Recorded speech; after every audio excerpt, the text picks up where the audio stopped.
pada pagi hari ini lewat sekolah minggu. Nah teman-teman, kita mau dengan semangat, kita mau memuji dan memuliakan nama Tuhan pada pagi hari ini. Sebelum kita memuliakan nama Tuhan, mari kita berdoa. Selamat pagi Bapa, selamat pagi Yesus, selamat pagi Roh Kudus. Terima kasih ya Bapa buat penyertaan-Mu. Hingga saat ini kami masih diberi kesehatan dan kekuatan. Ya Tuhan, jikalau sebentar kami akan memulai ibadah sekolah minggu, biarlah Engkau yang memberkati kami dari awal, pertengahan hingga akhir. Hanya di dalam nama Tuhan Yesus kami sudah berdoa setelah mengucap syukur.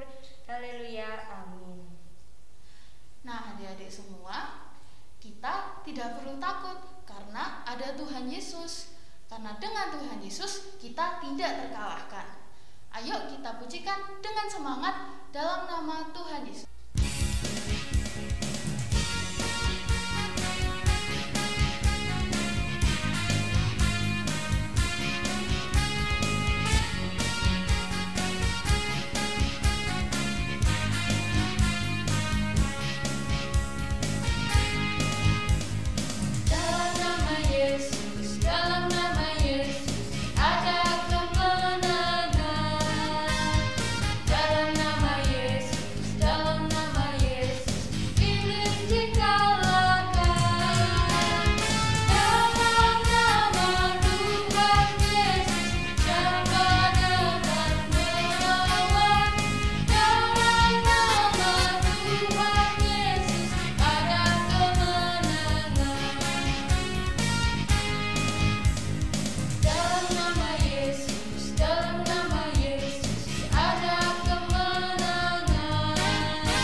Adik-adik sekolah minggu, seperti yang sudah Tuhan ajarkan kepada kita untuk kita saling mengasihi satu sama lain, mari kita memujikan lagu Ku Kasihi Kau dengan Kasih Tuhan.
Selamat pagi adik-adik. Apa kabarnya hari ini? Jumpa lagi sama Bu Tuti ya. Sudah mandi semua? Tadi adik-adik sudah memuji Tuhan dan sekarang kita mau belajar firman Tuhan bersama-sama.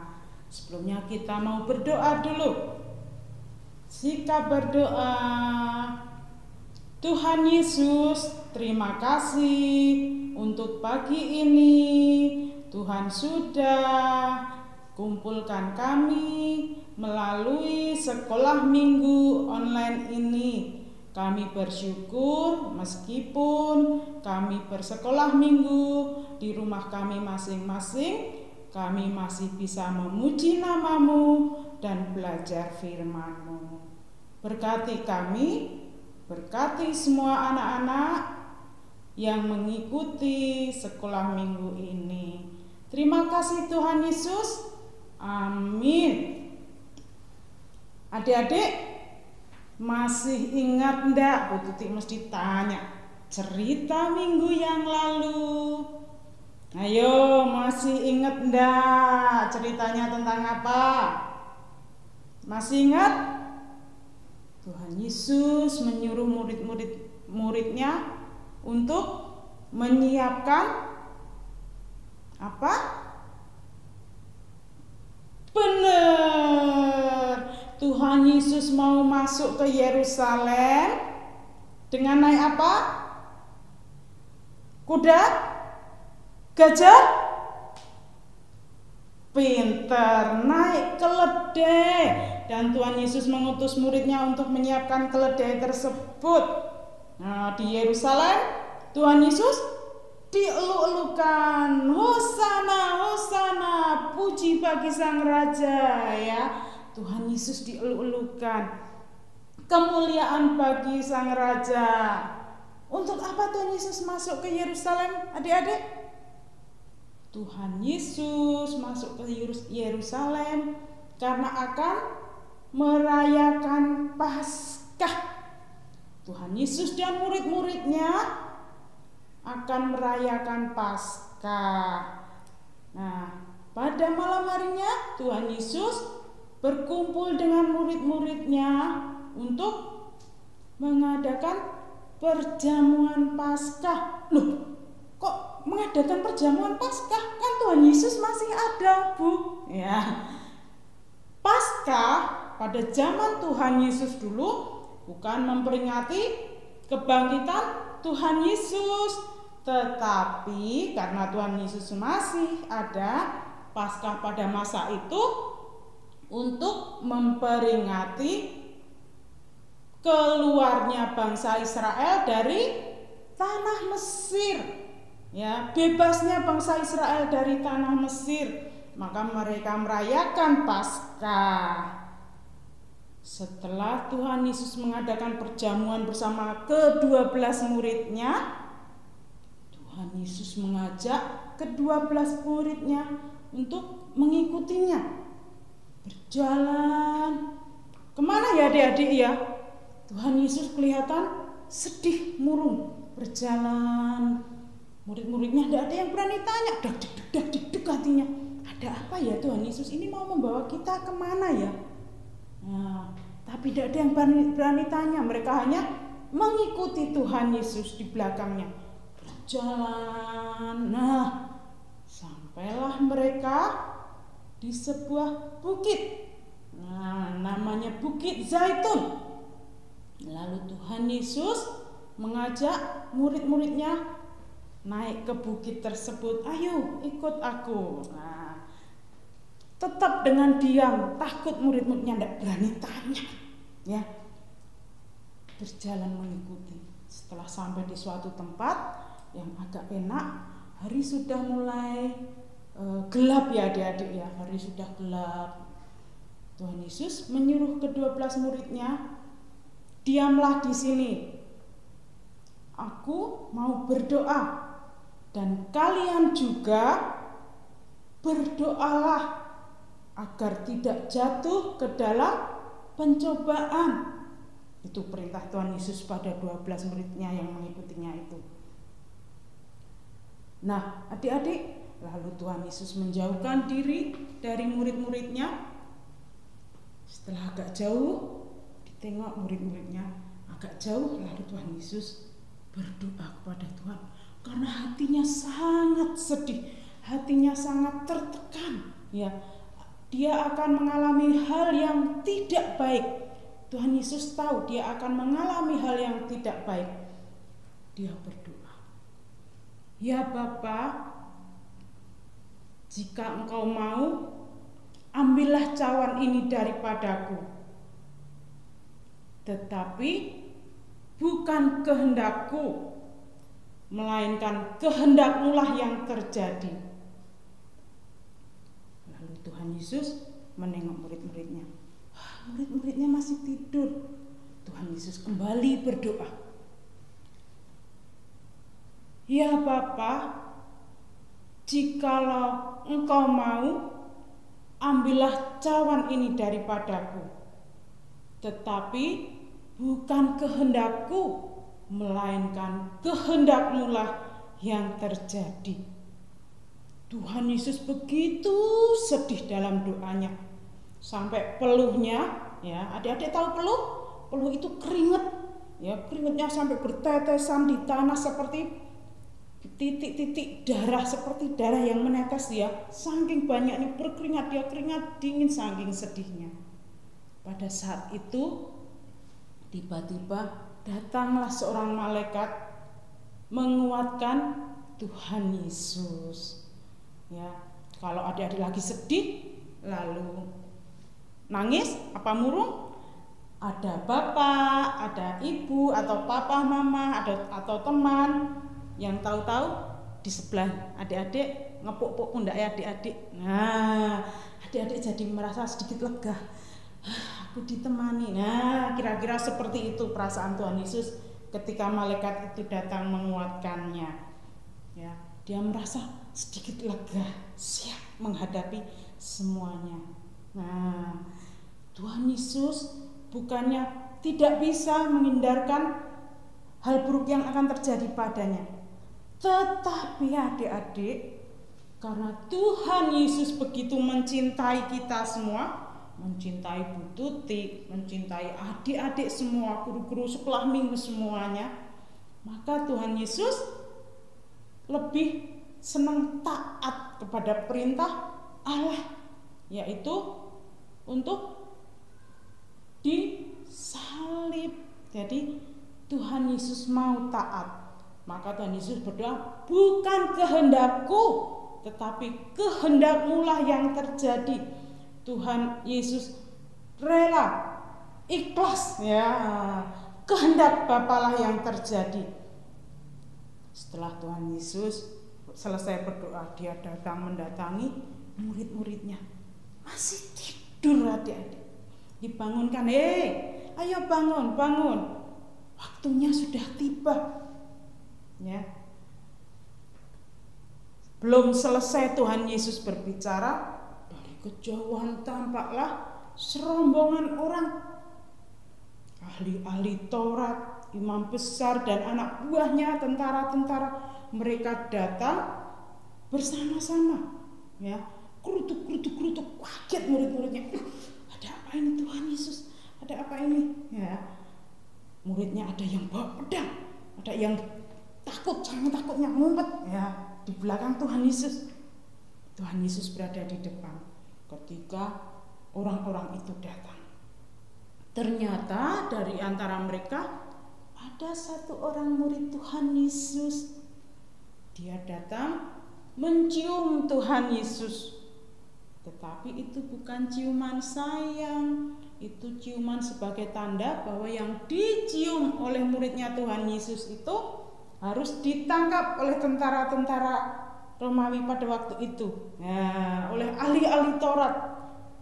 Siapa yang mencium Tuhan Yesus? Ada yang tahu? Pinter, Yudas Iskariot. Dia datang dengan ciuman, ya, tetapi ciuman yang jahat. Lalu murid-murid Tuhan Yesus yang lain yang ada di belakang Tuhan Yesus, ada yang ketakutan tapi ada yang marah. Dia mengambil pedang dan memotong telinga salah seorang dari anak buah imam kepala itu, sampai putus telinga. Jeres, waduh, ya.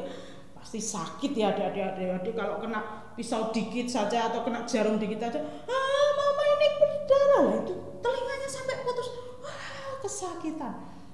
Tapi Tuhan Yesus dengan penuh kasih, meskipun dia tahu dia akan ditangkap, dia mengambil telinga itu dan menyembuhkan telinga dari hamba imam kepala itu dan melarang Petrus, sudahlah, sudah. Ini adalah waktunya. Waktunya untuk anak manusia ditangkap, waktunya untuk Tuhan Yesus ditangkap. Maka Tuhan Yesus dengan rela hati menyerahkan dirinya untuk ditangkap. Wah, diikat tangannya, didorong-dorong, ya adik-adik. Nah, adik-adik, kalau Tuhan Yesus sudah dengan rela hati memberikan dirinya untuk ditangkap, bahkan untuk disalibkan, tidak cuma ditangkap, ya. Nah, itu karena Tuhan Yesus mencintai kita semua. Kalau Tuhan Yesus tidak ditangkap dan tidak disalibkan, maka kitalah yang akan mati, ya. Nah, mati dalam keabadian. Apa itu mati dalam keabadian? Ya, mati tidak masuk surga tapi masuk neraka, ya. Tapi karena Tuhan Yesus sudah mengorbankan dirinya, sehingga kita diselamatkan asalkan kita percaya. Ingat adik-adik, kita diselamatkan asalkan kita percaya. Nah, coba sekarang kita mau masuk ke ayat hafalan. Disiapkan Alkitabnya, ya. Kemudian dibuka dari Filipi 2. Filipi itu perjanjian baru apa perjanjian lama, ya? Kalau cerita tentang Tuhan Yesus biasanya ada di perjanjian baru. Dibuka Filipi perjanjian baru, Filipi pasal 2 ayat 8b. Coba dibuka. Sudah? Sekarang dibaca bersama-sama. Filipi pasal 2 ayat 8b. Ia telah merendahkan dirinya dan taat sampai mati, bahkan sampai mati di kayu salib. Ia telah merendahkan dirinya dan taat sampai mati, bahkan sampai mati di kayu salib. Oke adik-adik, diulang lagi. Filipi 2 ayat 8b. Ia telah merendahkan dirinya dan taat sampai mati, bahkan sampai mati di kayu salib. Nah, adik-adik dihafalkan ya. Sebentar lagi adik-adik akan memperingati hari Paskah, yaitu hari kebangkitan Tuhan Yesus. Di grup sudah diumumkan ya toh, akan ada lomba. Yang besar membuat puisi. Caranya membuat puisi bagaimana, Bu? Kalau adik-adik tidak bisa mengarang puisi dengan kata-kata adik-adik sendiri, bisa dirangkai dari ayat hafalan ya. Setiap minggu dihafal itu bisa dirangkai nanti jadi puisi. Nah, ya, dicoba yang kecil-kecil, ayo mewarna dengan bagus ya, sebagus-bagusnya. Semua ikut ya, untuk merayakan kita menang loh, itu kemenangan kita, kemenangan Tuhan Yesus karena bangkit dari kematian ya. Oke adik-adik, tetap jaga diri, jaga kesehatan, rajin mandi, rajin cuci tangan, pakai masker, Apalagi jaga jarak, makan makanan bergizi, ya. Sampai jumpa adik-adik. Oh, Bu Tuti lupa, kita berdoa dulu. Ya, kita belum berdoa. Tuhan Yesus, terima kasih Engkau sudah mengasihi kami bahkan sampai mati di kayu salib. Tolong kami anak-anak-Mu sekolah minggu GKMI Solo ini untuk membalas kasih-Mu seperti Engkau yang taat akan perintah Allah. Tolong kami supaya kami juga senantiasa taat akan firman-Mu. Terima kasih Tuhan Yesus. Amin. Sampai jumpa.